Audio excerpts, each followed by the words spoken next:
Tudo bem, pessoal? Nossa aula de hoje do MediClub é Síndrome Coronariana Aguda. É um tema extremamente importante para a sua prática clínica, principalmente você que vai se formar agora ou que já se formou, que está aí na porta de entrada no departamento de emergência, é para você que esse paciente vai chegar. Então é importantíssimo saber reconhecer e tratar adequadamente para diminuir a mortalidade e a morbidade dessa doença que é extremamente prevalente. Tá? Então, antes de começar a falar sobre a aula, vamos falar um pouquinho sobre os objetivos da nossa aprendizagem de hoje. Então, inicialmente é importante entender a fisiopatologia do infarto, das síndromes coronarianas agudas, para poder diferenciar uma condição de outra. A gente vai aprender a reconhecer e diferenciar as síndromes coronarianas agudas, tá? Lembrar que a gente pode ter a síndrome coronariana com supra e a sem supra de ST, então vamos tentar diferenciar e reconhecer também.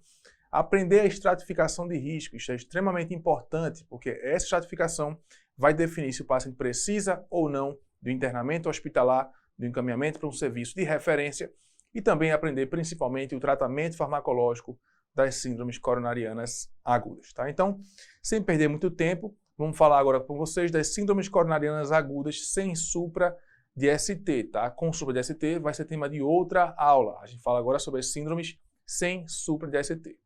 Vamos contextualizar a importância desta condição para você aí que está se formando, que está entrando agora no mercado da medicina. Então, o infarto é a principal causa de morte no Brasil, isso todo mundo já sabe. No SUS, pessoal, 10,2% de internações foram relacionadas às síndromes coronarianas agudas e ela é muito mais prevalente na população mais idosa, então 25% nos pacientes acima de 50 anos, tá? Um registro brasileiro chamado BRACE, um registro bem importante aí, que foi feito no Brasil, viu que das síndromes coronarianas agudas sem supra de ST, 45,7% das internações, 2/3 eram por infarto agudo do miocárdio e 1/3 por angina instável. E o que se viu também nesse estudo BRACE, esse registro brasileiro, a baixa adesão medicamentosa desses pacientes, então mesmo sendo reconhecido e tratado adequadamente, a adesão terapêutica era muito baixa, tanto por má prescrição médica, como também por não tomada da medicação do próprio paciente, e isso confere um pior prognóstico para esta população. Então é importante reconhecer, importante tratar adequadamente esta condição. Vamos falar um pouquinho agora sobre a fisiopatologia da doença coronariana aguda e crônica também, para contextualizar e entender as síndromes sem supra de ST. Então, a gente tem um vaso aqui, esse vaso ele vai ser dividido em 3 camadas. A gente tem a camada adventícia, a camada média e a camada íntima.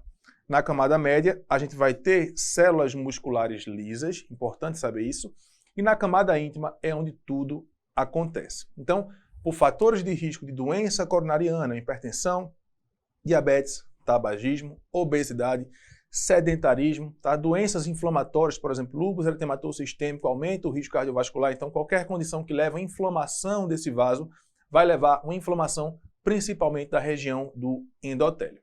Lembrar que o LDL, o mau colesterol, vai estar presente na corrente sanguínea, levando esse mau colesterol para os vasos sanguíneos. Então o LDL se aproxima da região endotelial e acontece uma absorção desse LDL para a região subendotelial.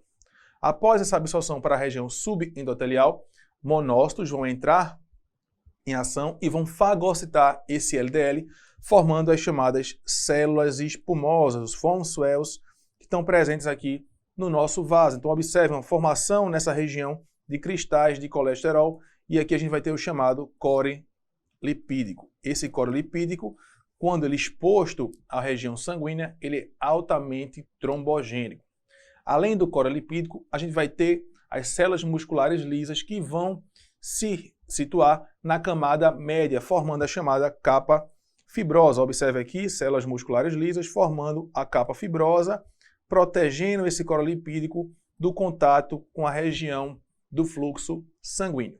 Os linfócitos T, que ao ser ativados, eles vão aniquilar, vão destruir as células musculares lisas, levando essa capa fibrosa a uma maior vulnerabilidade, um maior risco de erosão e um maior risco de ruptura. Se eu tenho uma erosão, se eu tenho uma ruptura dessa região do endotélio, eu vou ter exposição de fatores pró-coagulantes desse core lipídico, levando ao risco de formação de trombo naquela região. Então, vamos lá. Quanto maior a capa fibrosa, menor o risco de exposição do core lipídico. Quanto menor a capa fibrosa, maior o risco de exposição do core lipídico. Então, pessoal, fica fácil entender. Nos pacientes que têm doença arterial coronariana crônica, o quadro clínico de angina estável, relacionado ao desbalanço oferta e demanda, eu vou ter uma capa fibrosa mais grossa. Então, um menor risco de exposição do core lipídico. A placa de ateroma está pronta, mas dificilmente ela vai romper e levar a uma síndrome aguda. Nos pacientes que têm uma síndrome coronariana aguda, essa capa fibrosa ela foi destruída pelos linfócitos T. Essa capa fibrosa ela vai estar menor, vai estar mais fina, então o core lipídico ele fica mais exposto. Então qualquer erosão, qualquer ruptura dessa região da capa fibrosa vai expor o core lipídico. Ao expor o core lipídico, eu vou ter liberação de fator tecidual, fator de Von e Lebrun, levando a uma agregação e adesão plaquetária naquela região, levando à formação de um trombo. Então, estresse físico, estresse emocional vai levar a uma erosão endotelial, pode levar também a uma ruptura endotelial, levando às síndromes coronarianas agudas, por exposição do core lipídico e liberação de fator tecidual, o fator de Von e Lebrun, que vai promover adesão plaquetária. Quanto mais plaqueta chega, ela manda informação através de tromboxano A2, através de trombina, que precisa de mais plaqueta, então vai chamando plaqueta, formando uma intensa agregação plaquetária naquela região, formando um trombo. E esse trombo vai promover uma diminuição do fluxo sanguíneo naquela região, levando à síndrome coronariana aguda, que pode ser sem supra-DST ou com supradesnivelamento do segmento ST. Observem como ficou fácil de entender como é que é feito o tratamento desse paciente. Então, eu tenho que inibir a agregação plaquetária. Por isso que é muito importante saber utilizar os antiplaquetários para este paciente. Obviamente, eu tenho que diminuir o estresse físico e estresse emocional através do controle dos fatores de risco da doença arterial coronariana para o nosso paciente em questão. Tá tranquilo até aí? Continuando aqui, falando um pouquinho ainda mais sobre a fisiopatologia. Observem, se eu tenho uma ruptura completa dessa placa aterosclerótica, então rompeu a placa aterosclerótica, eu vou ter uma formação de um trombo nessa região, e esse trombo nessa região pode levar a uma diminuição do fluxo sanguíneo, levando às síndromes coronarianas agudas, tá? Se eu tenho uma erosão superficial naquela região, eu posso ter a formação de um trombo também, e eu posso levar a uma síndrome coronariana aguda com supra-DST, uma oclusão completa, tá? Então, com supra-DST, eu vou ter uma oclusão completa do vaso sanguíneo. Nas síndromes coronarianas sem supra-DST, que pode ser angina instável ou infarto sem supra, eu tenho uma suboclusão do vaso. Observe que o vaso ainda está pérvio, ainda tem fluxo sanguíneo naquela região. Com supra-desnivelamento do segmento ST, não, eu tenho uma oclusão completa, o trombo ocluiu tudo. Esse paciente, eu tenho que abrir essa artéria o mais rápido possível. Não está chegando sangue, vai levar a uma necrose mais intensa, eu posso levar a uma perda daquela região do miocárdio, levando a uma provável insuficiência cardíaca no futuro, se não tratar desse paciente precocemente, tá? No paciente estável, como falei para vocês anteriormente, a capa fibrosa, ela é mais grossa. Além disso, tem um depósito de cálcio. Então, esse paciente tem um risco menor de erosão, de ruptura da placa, levando apenas a um quadro de angina estável, que não é o tema da nossa aula. Então, para diferenciar uma angina estável do infarto sem supra, de uma síndrome coronariana com supra-DST, eu vou levar em conta a anamnese do paciente. Então, o tempo de dor é extremamente importante.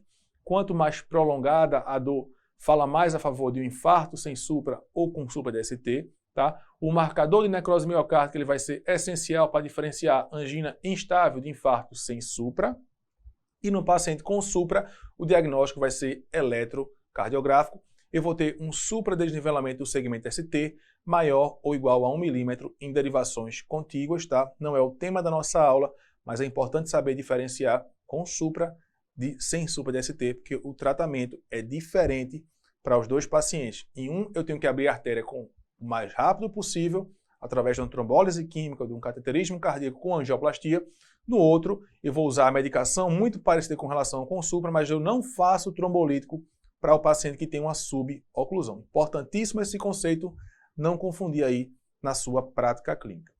Então, pessoal, Na aula da gente vai falar um pouquinho sobre como reconhecer a síndrome coronariana aguda, e para reconhecer eu preciso avaliar a probabilidade do paciente ter uma síndrome coronariana aguda. Reconheci que ele tem um SCA, eu vou estratificar o risco de evento cardiovascular desse paciente no futuro, vou manejar ele clinicamente e já no hospital terciário, com a equipe do Heart Team, com os cardiologistas, cirurgiões cardíacos, eu vou definir qual é a estratégia de revascularização do meu paciente. Observe que nessas etapas, você aí que está se formando agora, ou que já se formou, que está numa emergência, numa UPA, no hospital de emergência clínica, você trabalha aqui nesses 3 primeiros pilares das síndromes coronarianas agudas. Nesse quarto aqui, você vai saber, porque você é muito inteligente, está aprendendo aí com o pessoal no Mediclub, entretanto, isso aqui fica à parte já no hospital terciário para esta definição.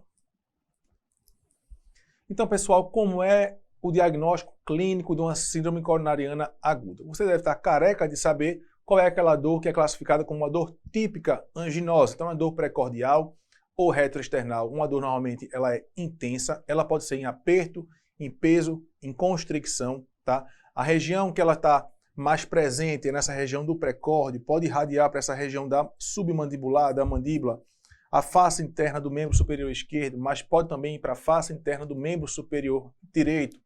Pode irradiar para a região interescapular, então ele pode falar que ele irradia para a região interescapular, se irradiou para a região escapular, se foi para baixo da região do epigástrico, se foi para cima dessa região da mandíbula, fala contra o diagnóstico aí de síndrome coronariana aguda, tá? Sintomas associados é importante perguntar, o senhor que está sentindo essa dor no peito, teve náusea, vômito, suadeira fria, ficou pálido? Então isso é muito importante, pessoal. Qualquer dor torácica que vem com sinais e sintomas autonômicos de náusea, vômito, diaforese fria, palidez, é uma dor torácica que deve ter bastante atenção para você que está no departamento de emergência. Provavelmente é uma condição grave e a síndrome coronariana aguda vai ser a principal etiologia da dor torácica neste contexto.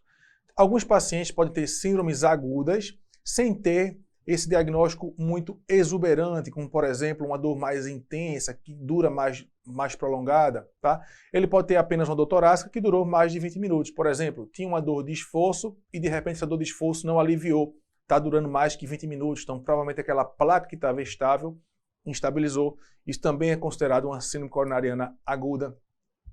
Se o paciente tem uma angina de início recente, pessoal, mesmo que ao esforço, CCS2 ou CCS3, CCS é a classificação canadense de angina estável. O 2 é grandes esforços, o 3 é mínimos esforços.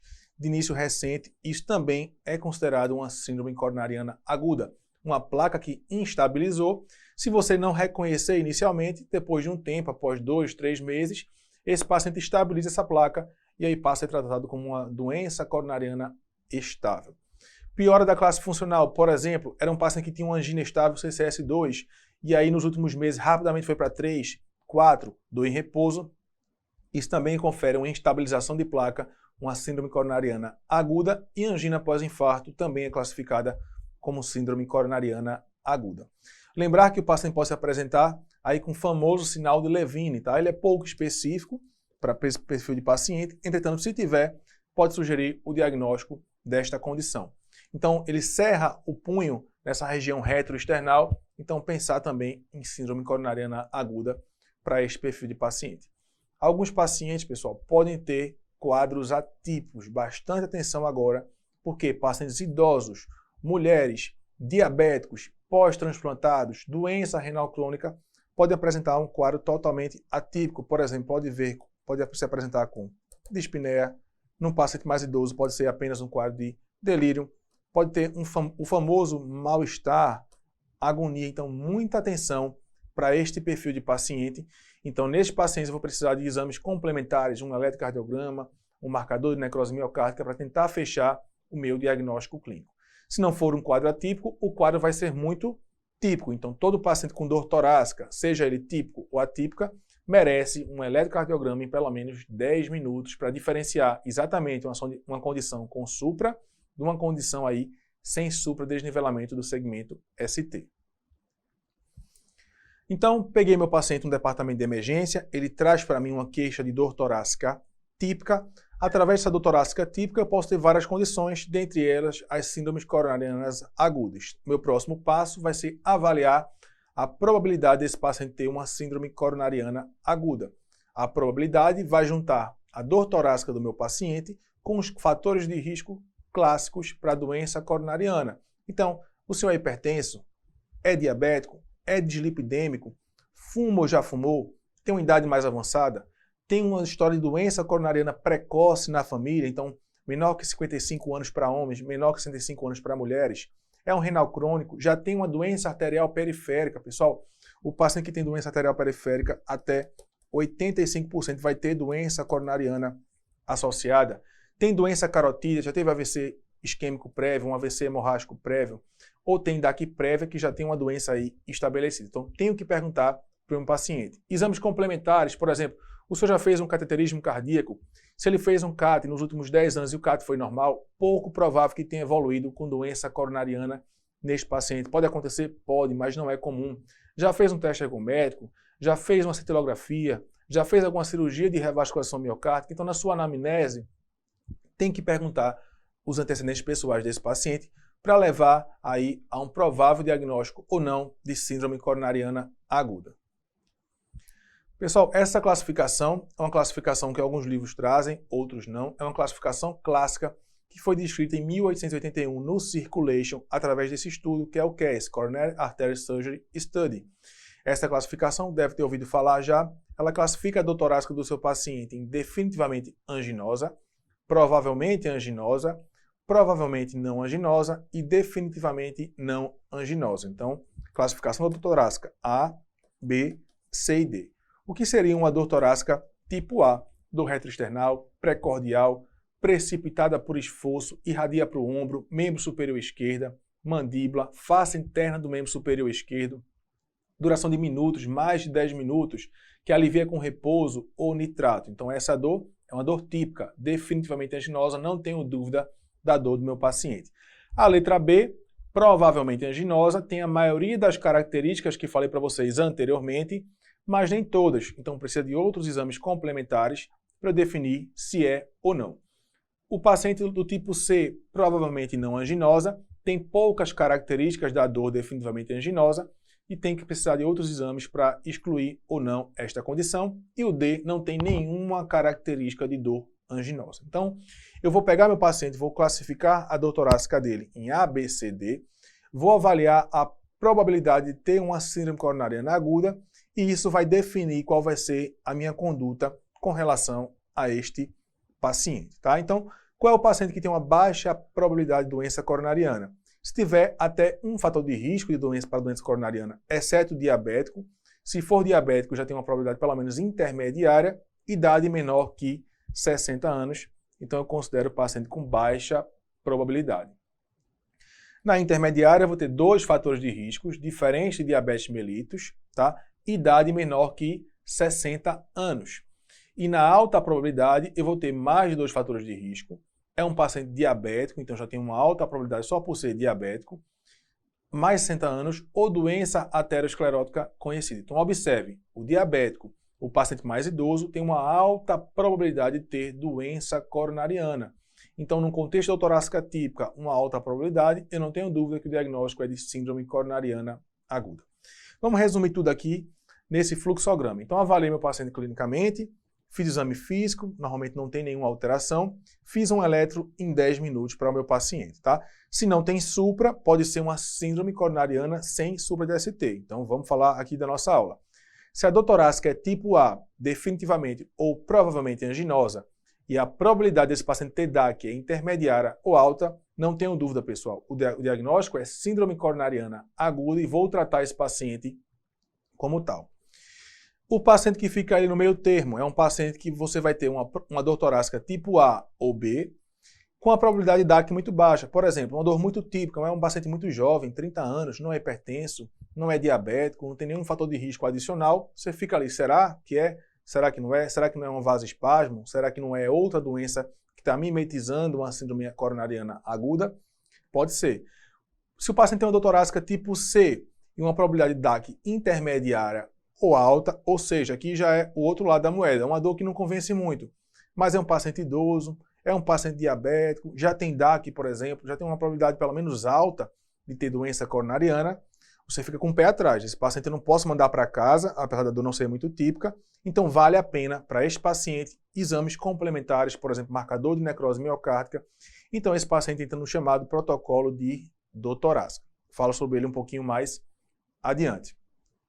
Se o paciente tem uma dor torácica tipo C e a probabilidade de DAC ela é baixa, ou se tem uma dor torácica tipo D e a probabilidade de DAC é baixa, aqui eu fico mais tranquilo. A dor não convence, a probabilidade de DAC é baixa, então eu vou pensar em outros diagnósticos diferenciais para o meu paciente. Então está excluído o DAC. É uma dissecção? É um TEP? É uma dor muscular? Tá? Então, para esse paciente eu não vou pensar em síndrome coronariana aguda, ok?